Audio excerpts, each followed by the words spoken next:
Today's Thursday, so we talk about success for Scrum Masters. We've been sharing success stories here on the podcast since 2015, so there's a lot to learn. But wouldn't you like to learn from people with decades of experience?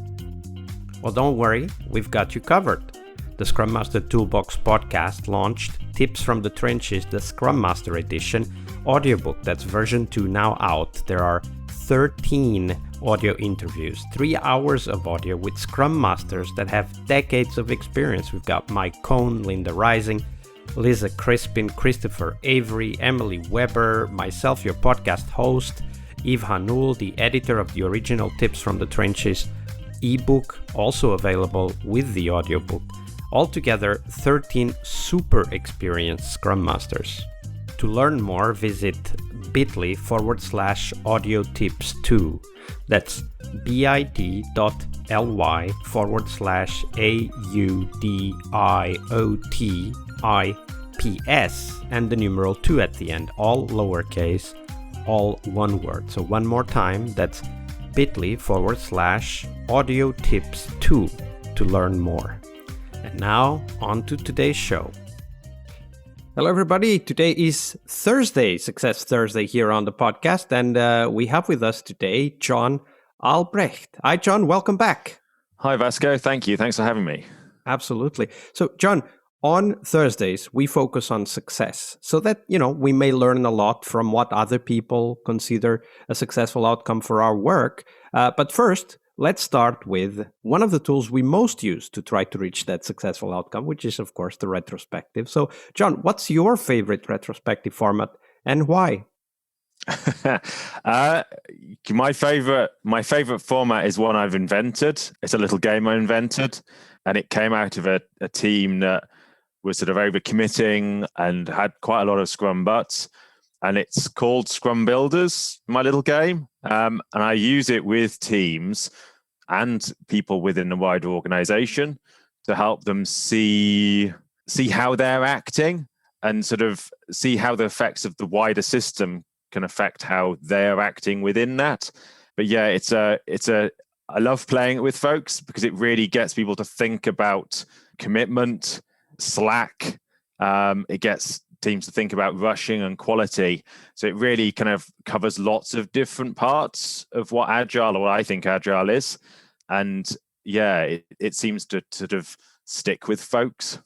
Absolutely. So give us just a very short overview of what the game is, and then the link, maybe we can find a description online. So let's start with the description first. How do we play the game?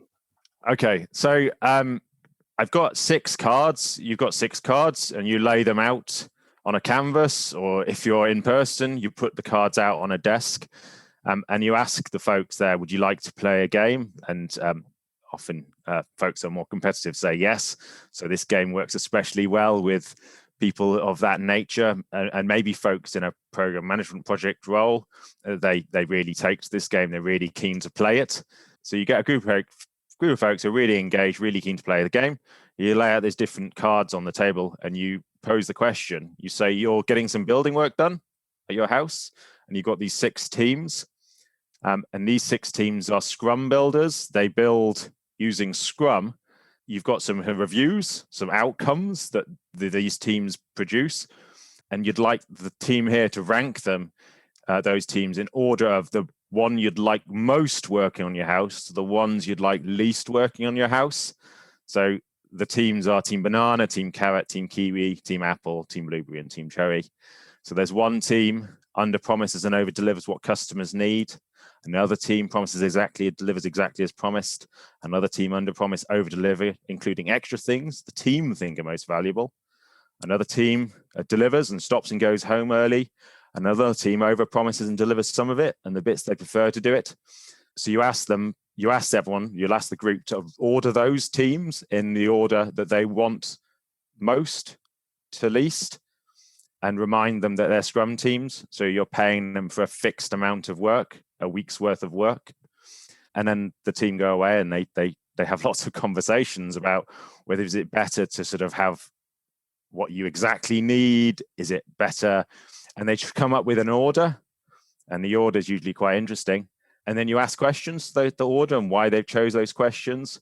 And during the course of the game, people realize that maybe what they thought they wanted isn't what they wanted. And the order of the teams is actually determined by the wider organizational constraints. And what you actually want from a team is determined a bit from how you're thinking and how you're acting with the team. So as I said, this game came out of working with one team, and this game really helped them see how they wanted to act. And I've played it with program management, and it's a bit of a sort of a kind of a mic drop moment. It's like, oh, okay. So that's why we need to undercommit and make slack in a sprint. Oh, and that's the outcome we really want, but the way we're acting is causing this outcome. It's producing a different outcome. So yeah, it's my favorite retro because it really sort of opens eyes and it's a bit of a aha moment for folks. So yeah, that's my favorite little game. It's not really a retro, it's a game really, but you can use it in a retro. Absolutely. I will have to play this with one of the teams I'm working with right now because they're constantly overcommitting and then stressing themselves out to the point of burnout. Yeah, because of that. And it's a human. It's the human sort of condition. You want to take on more. You want to do more. You want to be busy, but you can't see it. So this game, because it's metaphorical and metaphors of the mind and clean language, it sort of digs in quite deeply. So you can detach it from your own team. You play it thinking about a different team, and then people come back and say, oh, we shouldn't be Team Kiwi. We shouldn't be Team Kiwi. And you'll hear the team members reminding themselves, well, yeah, that's like Team Cherry. We shouldn't be Team Cherry in this situation. Or maybe we should be Team Banana. So it sort of seems to stick a little bit. But yeah, very happy to play it with you in another session, Vasco. And yeah, I'd be really interested to hear sort of how it goes with the team, one of the teams you're working with. Absolutely. Do remember to send me the link. I'll put the link on the show notes so that people can find the description or a video you have explaining whatever. Very good. But now, of course, we turn our attention to success, the original reason why we wanted to play that game in the first place. So share with us, John, what's your definition for a successful outcome for the Scrum Master's job? A successful outcome is the ability to step back and not be there and be able to go off and do something else. So success is not actually being needed and being able to walk away and do something else. But I think it's interesting because often in the Scrum Masters, often as coaches, you're conflicted because personally, maybe you don't want that, but that's true success. A self-organizing team that is empowered and is delivering value and is really, really light touch. And is sort of working in true collaboration with product and customers, and they're just in flow. That's true success. Of course, that's first of all, that's kind of the perfect definition, right? There's many degrees between the opposite of that and that. There's a huge spectrum, and there's also the things we look at, the interesting aspects we pay attention to, the conversations, whatever that might be. What are those things that you pay attention to know if a team is indeed progressing towards that definition of success you just shared with us? They're happy. They're bouncing off each other. But I don't want to say it, but because it's a measure of success. But it's tempting to sort of go all Deming and try and measure it, and then it becomes a goal. But they're just bouncing off each other. They're challenging each other. They're really open about what they're doing, and they're questioning each other, and they're having fun doing it. They're making space. They're really listening. The conversation is balanced between team members.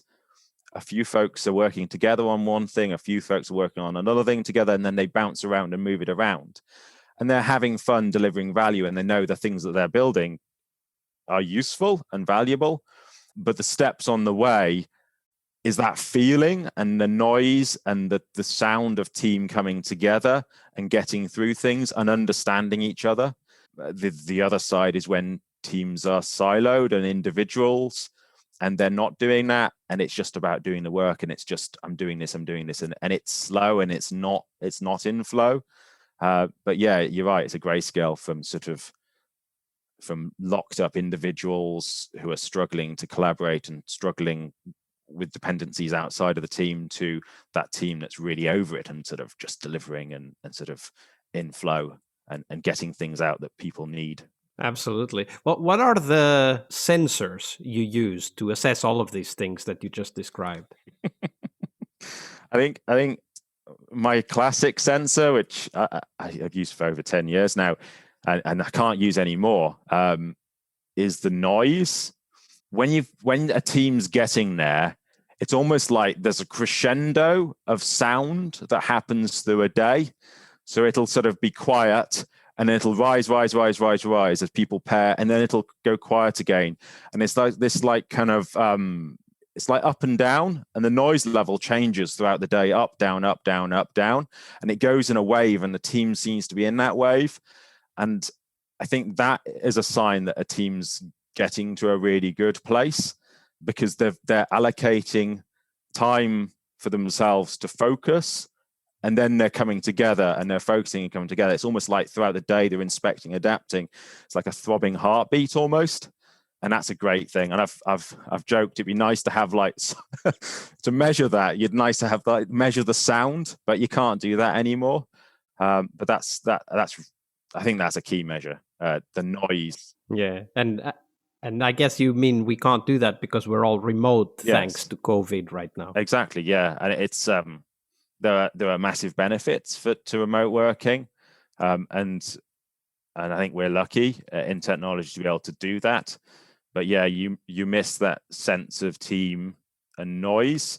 You're doing it in different ways now. People are working together and pairing and sort of sharing screens. So a lot of that's happening, and you get it when you're doing bigger things with a team, when a team is coming together, we're refining or we're working through one thing together.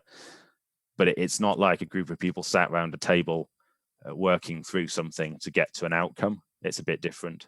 Absolutely. I really like the noise sensor though, because I mean sooner or later we will be working in the same room again, and that will be a useful sensor again. Thank you for sharing that, John. No, cool. Thank you. Part of a successful Scrum Master job is to help the product owner. Tomorrow we explore that critical role in Scrum, the product owner role.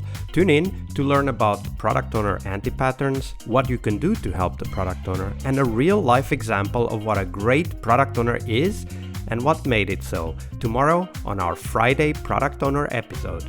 See you tomorrow. We really hope you liked our show. And if you did, why not rate this podcast on Stitcher or iTunes? Share this podcast and let other Scrum Masters know about this valuable resource for their work. Remember that sharing is caring.